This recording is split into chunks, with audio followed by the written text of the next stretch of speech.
Hello guys, আমি অতনু, তোমরা দেখছো Bengali football tips YouTube channel. তো আজকে তোমাদের জন্য অনেক বড় একটা ট্রায়াল নিয়ে চলে এসেছি। তো ভিডিওটা শেষ অবধি দেখুন, তাহলে কিছু বুঝতে পারবেন না, তাহলে গাইজ কিচ্ছু বুঝতে পারবেন না। আর আমাদের চ্যানেলে কেউ যদি নতুন এসে থাকো, চ্যানেলটা এখন সাবস্ক্রাইব করে বেল আইকনটি অন করে দিন, তাহলে ভিডিও আপলোড করতে না করতে ফার্স্ট নোটিফিকেশনটি তোমার কাছে পৌঁছে যাবে। তাহলে গাইজ বেশ দেরি না করে আমার ভিডিওটা স্টার্ট করা যাক। Let start. তো ফার্স্ট বলে দিই, এই ট্রায়ালটা হচ্ছে ওমেন্সদের জন্য, বয়েজদের জন্য কিন্তু ট্রায়ালটা নয়। ট্রায়ালটা হচ্ছে কন্যাশ্রী কাপ ট্রায়াল। ওকে, ক্লাব নেম হচ্ছে তোমাদের ইউনাইটেড কলকাতা স্পোর্টস ক্লাব।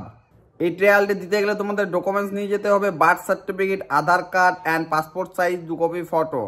তোমাদের ট্রায়াল ডেট হচ্ছে 17 নভেম্বর 2024। রিপোর্টিং টাইম হচ্ছে 10 AM মর্নিং। লোকেশন, তোমরা কোথায় ট্রায়ালটা দিতে যাবে? Bidhannagar municipal ground 2 Kolkata. আরও যদি তোমাদের কিছু ডাউট থাকে, স্ক্রিনে দেওয়া নাম্বারটা আমার হচ্ছে একবার কল করে নিও। ওকে, তারপর ট্রায়ালটা দিতে যাবে। আর ট্রায়ালটা দিতে গেলে কেউ যদি জিজ্ঞাসা করো তোমাদেরকে কে পাঠিয়েছে, কোথা থেকে এসছো, তো তোমরা বলবে অতনু স্যার পাঠিয়েছে, অতনু স্যারের ভিডিও দেখে এসেছি, বা বলবে Bengali football tips YouTube channel দেখে এসেছি। ওকে, ভিডিওটা এই যে অবধি রইলো। ভিডিওটা কেমন লাগলো প্লিজ কমেন্ট করে জানাও, অ্যান্ড নিজেদের ফ্রেন্ডদেরকে অনেক অনেক শেয়ার করো, যাতে ট্রায়াল দিন অনেকেই আসতে পারে। অ্যান্ড কেউ যদি আমার চ্যানেলটি এখনো সাবস্ক্রাইব করে না থাকো, চ্যানেলটি এখনো সাবস্ক্রাইব করো না, বেল আইকনটি অন করে দাও, তাহলে ভিডিও আপলোড করতে না করতে ফার্স্ট নোটিফিকেশনটি তোমার কাছে পৌঁছে যাবে। তাহলে প্লিজ ভিডিওটা অনেক অনেক শেয়ার করো। টাটা, নেক্সট ভিডিও দেখা হচ্ছে নাকি জলদি।